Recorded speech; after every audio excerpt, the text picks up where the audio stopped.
এখন তো বিরোধী দল নাই, জামাত তো বিরোধী দল। আর কি বলছেন সংসদে অনেকগুলো আসন তাদের, প্রায় কি বলছে আপনি যে তাহলে জামাত বিরোধী দলে জাতীয় পার্টি তো বিরোধী দল ছিল আওয়ামী লীগের সময়, তখন বিরোধী দল নাই কেন বললেন? আপনি যেটা বললেন যে আওয়ামী লীগ নিষিদ্ধ করা, আমি তো কোনোবারই কোনো রাজনৈতিক দল নিষিদ্ধ হোক আইনিভাবে এটা পছন্দ করি না। এবং শেখ হাসিনা যখন তার শেষের দিকে মাথা গরম করে ইনুমিনু কাদের সিদ্ধান্তে অথবা শেখ হাসিনার গোয়ার্তুমির জন্য জামাতকে নিষিদ্ধ করলো, আমি তখন লাইভ টিভি টক শোতে বলছি শেখ হাসিনা একটা মারাত্মক খারাপ কাজ করলেন, জামাত নিষিদ্ধ করার কোনো প্রশ্ন ওঠে না। বাকশাল হওয়ার পরে জিয়া যখন ক্ষমতায় আসলেন, বহুদলীয় গণতন্ত্র সূচনা করলেন, তখন তো তিনি আওয়ামী লীগ নিষিদ্ধ করেন নাই, বরং বিএনপি বাজাত গর্বের সহিত বলে যে জিয়াউর রহমানই তাদেরকে রাজনীতি করার সুযোগ দিয়েছে বহুদলীয় গণতন্ত্র করে, নাহলে বাকশালে তো আর তারা রাজনীতি করতে পারতো না। যদিও মহিউদ্দিন রাজাকটা অনেক বছর বাকশাল বাকশাল করে জড়িত ছিল, পরে এবার মূল আওয়ামী লীগে চলে আসছে। তো এখন বাকশাল তো একটা বিশেষণ হয়ে গেছে। মীর জাফর যেমন প্রপার নাউন থেকে অ্যাজেক্টিভ হইল, বাকশালও একটা অ্যাজেক্টিভ হয়ে গেছে। আমার প্রশ্নটা ছিল যে এখন নিষিদ্ধ করা কেন, কেন খেসারত দিতে হবে? বলতেছি খেসারত দিতে হবে এই জন্য এখন তো বিরোধী দল নাই, জামাত তো বিরোধী দল। আর কি বলছেন? সংসদে অনেকগুলো আসন তাদের, প্রায় কি বলছে আপনি যে তাহলে জামাত বিরোধী দলে জাতীয় পার্টি তো বিরোধী দল ছিল আওয়ামী লীগের সময়, তখন বিরোধী দল নাই কেন বললেন? জাতীয় পার্টি একটা বিরোধী দল ছিল না? এমন একটা বিরোধী সংসদীয় রাজনীতির বিরোধী দল তো এখন জামাত হারে আছে তো। জাপাও তো একটা বিরোধী দল ছিল তখন। তো জাপার বিরোধী দলের নেতারে হাসিনা চাইলো যে সে অসুস্থ, সে কয় অসুস্থ না এরশাদ, তারা যে আপনি ইয়েতে পাঠাই দিলেন, ওই সিএমএচে পাঠাই দেন, তো সেটাও তো বিরোধী দল ছিল। আবার বিরোধী দল ছাড়া তারা তো মন্ত্রিত্বেও ছিল।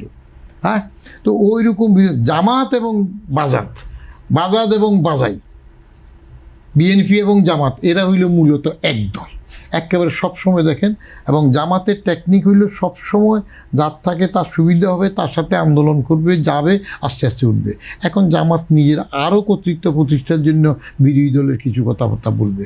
এখন পর্যন্ত যে আলোচনাগুলো হচ্ছে এগুলো আপসে হচ্ছে, কারণ বাজাদ এবং বাজাই এই দুইটার মধ্যে আপনি তফাৎ কিছু পাবেন না। বাজাদের শেষ আমলে আপনি কি মনে করছেন রাজনীতিটা নাটক হচ্ছে বিএনপি জামাত মিলে? এখন পর্যন্ত আমি প্রথম থেকে যেটা বলছি আপসে হবে, এবং যেটা নিজেরা বলবে সেটার একটা সুর বুঝেন না যে কি সুন্দর করে শফিকুর রহমান সাহেব তো ইউনিভার্সিটি থেকে কথা সুন্দর কম বলেন না।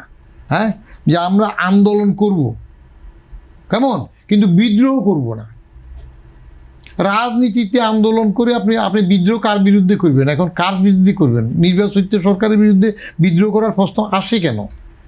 বিদ্রোহ করা মানে আপনি সংসদ ছেড়ে দিবেন কিনা, হ্যাঁ, পদত্যাগ করবেন কিনা, সে অবস্থা যাবে। জামাত সুযোগ পাইলে সেটাতেও যাবে, এটা কিছু না।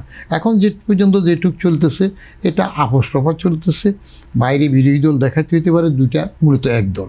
আওয়ামী লীগকে বাদ না দিয়ে যদি নির্বাচন করা হতো, আওয়ামী লীগ একটা ভোটও না পাক, কিছু মুসলিম লীগ হয়ে যাক, কিন্তু আপনি রাজনৈতিক দল নিষিদ্ধ করে খেসারত দিবেন কী জন্য? বাজাদের শেষের দিকে আমল মনে আছে না?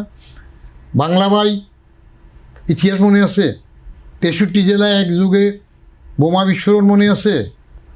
হ্যাঁ, গুলিস্তানে আওয়ামী লীগ বিরোধী দলই ছিল। হ্যাঁ, এগুলা বিরোধী দল ছিল। কারা করছে এগুলা? জঙ্গি শায়েখ আব্দুর রহমানের কথা মনে আছে?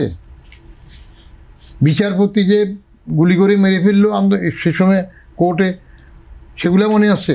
তো সেই অবস্থাগুলা তখন যেভাবে ছিল, এখন জামাত যদি আবার বাজাদের কোনো দুর্বলতা পায় তাহলে সুযোগ নেওয়ার জন্য সেরকম অবস্থায় একটা ঝামেলা করতে পারে না, একটা সুযোগ নিতে পারবে। আপনার বাজার তো থাকবে চামে চামে, কৌশলে থাকবে যে বাজার কোনখান দিয়ে ভুল করে কি করতে পারে, উপরে মোলায়েম রাখবে, ভিতর দিয়ে সুযোগ পাইলে ওখান দিয়ে মুখ মেয়ে শেখ ফরিদ বগল মেয়ে ইট হয়ে ঢুকার চেষ্টা